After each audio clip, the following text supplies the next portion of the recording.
جس کا تم سے وعدہ کیا گیا تھا۔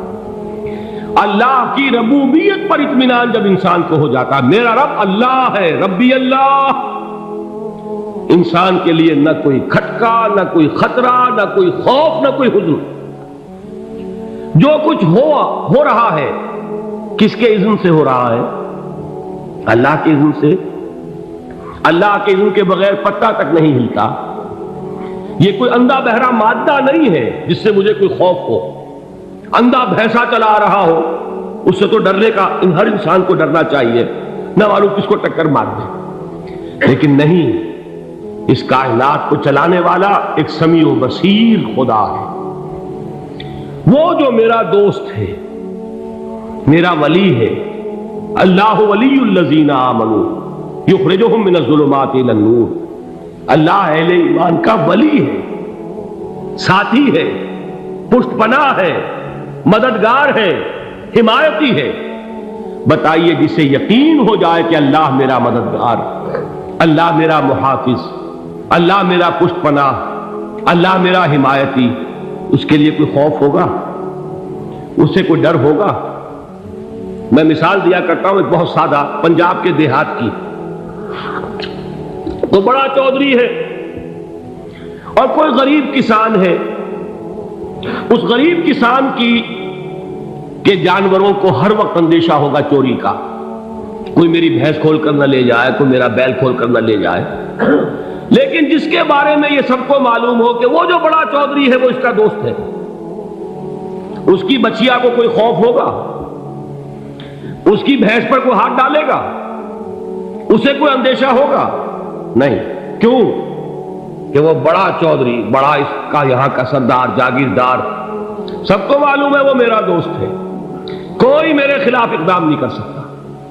اس دنیا میں یہ چھوٹی سی بات اگر آپ کے دلی اطمینان اور سکون کا باعث بن سکتی ہے تو ذرا تصور کیجئے۔ میں لفظ تصور استعمال کروں گا صرف اس لیے کہ اس کا ہم جس کو کہتے ہیں ادراک اور شعور کر نہیں سکتے، اگر کے ساتھ کر سکتے۔ اگر یقین ہو کہ اللہ میرا مددگار اور یقین ہو کہ اللہ ہر آن میرے ساتھ ہے، پھر کوئی خوف؟ کس کا خوف؟ کوئی شے اللہ سے بالا تر ہے؟ کوئی قوت اس سے زیادہ طاقتور ہے؟ کوئی اس کے ارادے کو بدلنے والا ہے؟ کوئی اس کی مشیت کے آڑے آنے والا ہے؟ یہی بات ہے جو حضور نے فرمائی، یہ ایمان کا حاصل ہے لب لباب، کہ دیکھو اچھی طرح اس بات کو ذہن نشین کر لو، اگر تمام انسان مل کر تمہیں کوئی نقصان پہنچانا چاہے نہیں پہنچا سکتے مگر جو کچھ اللہ نے لکھ دیا ہو، اور تمام انسان مل کر تمہیں کوئی نفع پہنچانا چاہے نہیں پہنچا سکتے مگر وہ شے جو اللہ نے طے کر دی۔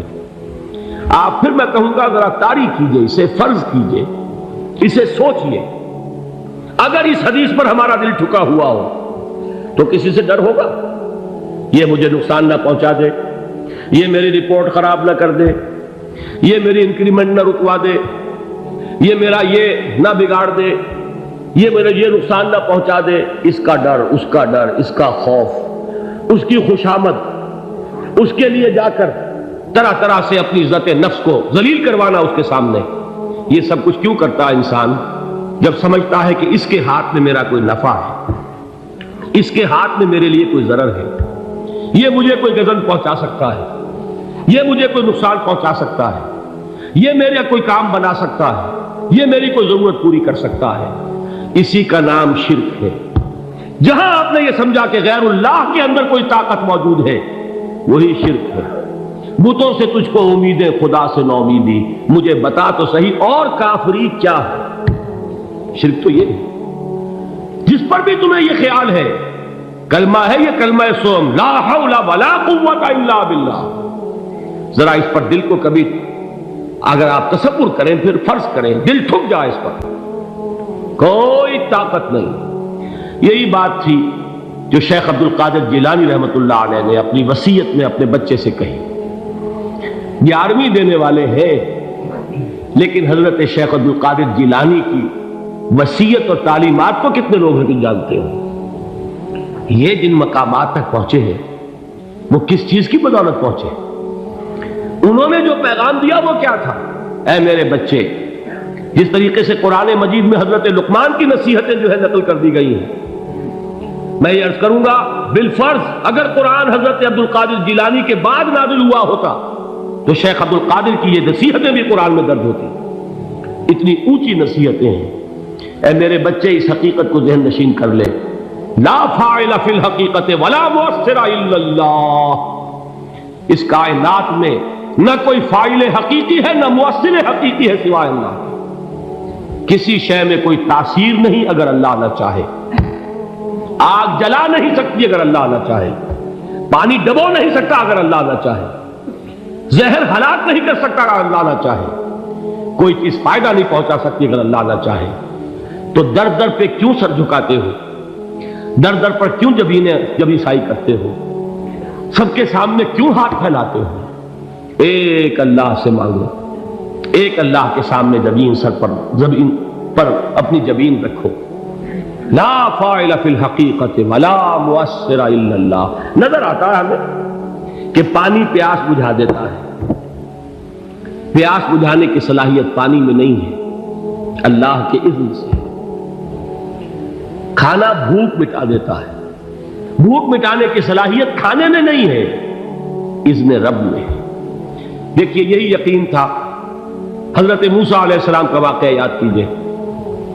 سامنے سمندر آ گیا ہے، قوم دیکھتی ہے پیچھے کہ گرد و غبار کا طوفان، معلوم ہوا کہ فرعون اپنے لشکر سمیت آ گیا۔ لشکر جب چلتا تھا تیز رفتاری کے ساتھ تو گرد و غبار کا جو طوفان اٹھتا تھا اس کا تصور کیجیے، اور لمحہ بلمحہ وہ قریب آ رہا ہے۔ پوری قوم نے کیا کہا؟ اے موسیٰ انا لمدرکون، اے موسیٰ ہم کو پکڑے گئے۔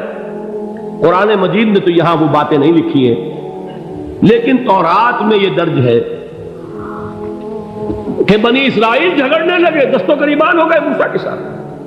موسیٰ نے یہاں مروایا لا کر، اس سے تو ہم ہی بہتر تھے، وہاں کھانے کو ملتا تھا، زندگی تو تھی، بیگار ہم کر رہے تھے، موت تو نہیں تھی۔ اب جو کچھ ہوگا اس کا تصور کرو، جس طریقے سے ہمارے ٹکڑے اڑائے جائیں گے۔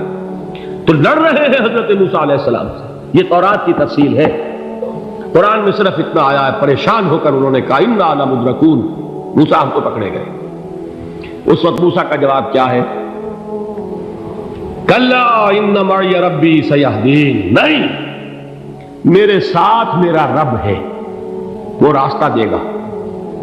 بتائیے کہاں راستہ نظر آ رہا ہے؟ یہ ہے ایمان بالغیب۔ راستہ نظر نہ آئے تب اللہ پر یقین ایمان ہے۔ جیب میں پیسے ہوں اور تب دل کو اطمینان ہے تو ایمان کس پر ہوا؟ پیسے پر، اللہ پر نہیں۔ جب وسائل و ذرائع نہ ہو اور پھر یقین ہو کہ اللہ مسبب الاسباب ہے، وہ اسباب کا پابند نہیں ہے، وہ اسباب کا محتاج نہیں ہے، اسباب اس کے محتاج ہے۔ اگر یہ یقین ہے تو اللہ پر ایمان ہے، یہ نہیں ہے تو تمہارا ایمان اسباب پر ہے، وسائل پر ہے، ذرائع پر ہے، مادیات پر ہے، اللہ پر نہیں۔ اس وقت کہاں راستہ تھا؟ کوئی راستہ تھا؟ سمندر ہے اور ادھر سے لشکر آ گیا ہے۔ کلا ان معی ربی سیہدین۔ اب دیکھیے ایمان کہہ دینا آسان ہے، ہوا معکم اینما کنتم، جہاں کہیں بھی تم ہوتے ہو اللہ تمہارے ساتھ ہوتا ہے، لیکن اس کا یقین قائم ہو جائے تو زمین و آسمان کا فرق واقع ہو جائے۔ یہی بات ہوئی حضور کے ساتھ۔ غار ہے، چھپے ہوئے ہیں محمد رسول اللہ اور آپ کے وہ یار غار ابو بکر صدیق رضی اللہ تعالی عنہ۔ اقبال نے حضرت ابو بکر کی شان میں چند اشعار کہیں صرف، لیکن واقعہ یہ ہے کہ بھاری بھاری نظموں پر اور قصیدوں پر بھاری ہے، طویل ترین نظمیں اور قصیدے ہوں ان پر بھاری ہے۔ ہمتیں ابو بکر کی ہمت جو ہے، کشت ملت را چوں ابر، جیسے بارش سے کھیتی اپجتی ہے، ابو بکر کی ہمت اور عزیمت اس امت کو اسی طرح سینچنے والی ہے۔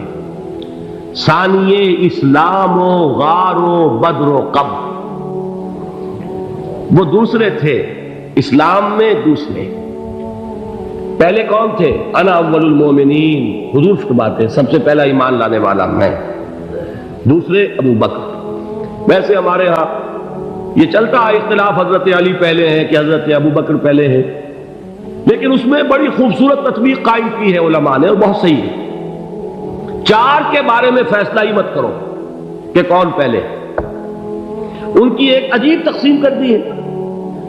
آزاد مردوں میں، بالغ مردوں میں سب سے پہلے ابو بکر، بچوں میں سب سے پہلے علی، خواتین میں سب سے پہلے خدیجہ، اور غلاموں میں سب سے پہلے زید بن حارثہ۔ بڑی پیاری تقسیم ہے، یہ چاروں ہی پہلے ہیں، ہر ایک کے لیے اولیت ہے۔ اور واقعہ یہ ہے کہ اگر زمانی اعتبار سے تعین ہوگا تو پہلے خدیجۃ الکبریٰ آئیں گی رضی اللہ تعالی عنہ، کسی اور سے بات کرنے کی نوبت بعد میں آ سکتی ہے، پہلے تو اہلیہ محترمہ سے بات ہوئی، آتے ہی پہلی وحی ہوئی ہے، ابھی تبلیغ کا حکم نہیں تھا، کس کو بتایا واقعہ؟ ابھی اپنی نبوت کی تبلیغ کا تو حکم ہی نہیں آیا، واقعہ کس کا ہے؟ وہ خدیجہ کا ہے۔ جب کہا ہے کہ خشیت علی نفسی، مجھے اپنی جان کا اندیشہ ہے، تو کیا جواب دیا خدیجہ نے رضی اللہ تعالی عنہا؟ وہ صدیقۃ الکبریٰ ہے، صدیقات جو ہے خواتین ان میں چوٹی پر خدیجۃ الکبریٰ ہے رضی اللہ تعالی عنہا، اور صدیق جو مرد ہیں ان میں صدیق اکبر ہے ابو بکر صدیق رضی اللہ تعالی عنہ، لیکن صدیقات میں چوٹی پر۔ جب حضور نے فرمایا خشیت علی نفسی، کیا فرمایا، کیا عرض کیا، کیسے تسلی دی؟ نہیں، اللہ آپ کو ضائع نہیں کرے گا، آپ غریبوں کے ہمدرد ہیں، آپ مساکین کے تکالیف رفع کرنے والے ہیں، آپ بیواؤں کی سرپرستی کرتے ہیں، آپ مسافروں کی خدمت کرتے ہیں، اللہ آپ کو ضائع نہیں کرے گا، یہ یقین ہے اس خاتون کے اندر۔ خیر وہ ایک علیحدہ بات ہو جائے گی۔ میرے دل پر حضرت خدیجہ رضی اللہ تعالیٰ عنہ کی شخصیت کا بڑا گہرا نقش ہے، جو وہ کوئی اور ہی وقت اور موقع ہوا تو بیان ہوگا۔ بہرحال اقبال نے ایک مصرے میں جو چار اولیتیں جمع کر دی ہیں، ہمتیں او کشت امت را چو ابر، ثانی اسلام و غار و بدر و قبر۔ اسلام میں حضور کے بعد پہلے کون؟ ابو بکر۔ غار میں حضور کے ساتھ کون؟ ابو بکر۔ بدر کی رات اللہ کا رسول سر بسجود، وہ جھاڑ، وہ گھاس پھوس کی جو جھوپڑی بنائی گئی تھی، اور وہاں تلوار ننگی لے کر پہرا دینے والا کون؟ ابو بکر۔ اور اس حجرہ عائشہ میں محمد کے بعد سب سے پہلے دفن ہونے والا کون؟ ابو بکر رضی اللہ تعالی عنہ صلی اللہ علیہ وسلم۔ وہ جو معاملہ میں سنا رہا تھا غار ثور کا، حضرت ابو بکر بھی حضور کے خیال سے لرز گئے ہیں۔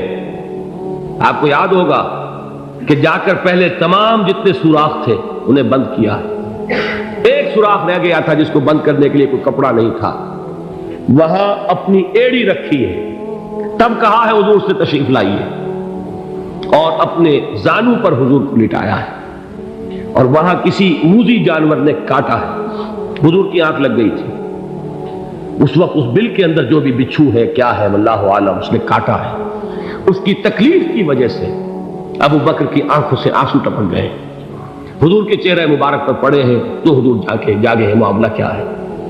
ایڑی نہیں ہٹائی وہاں سے۔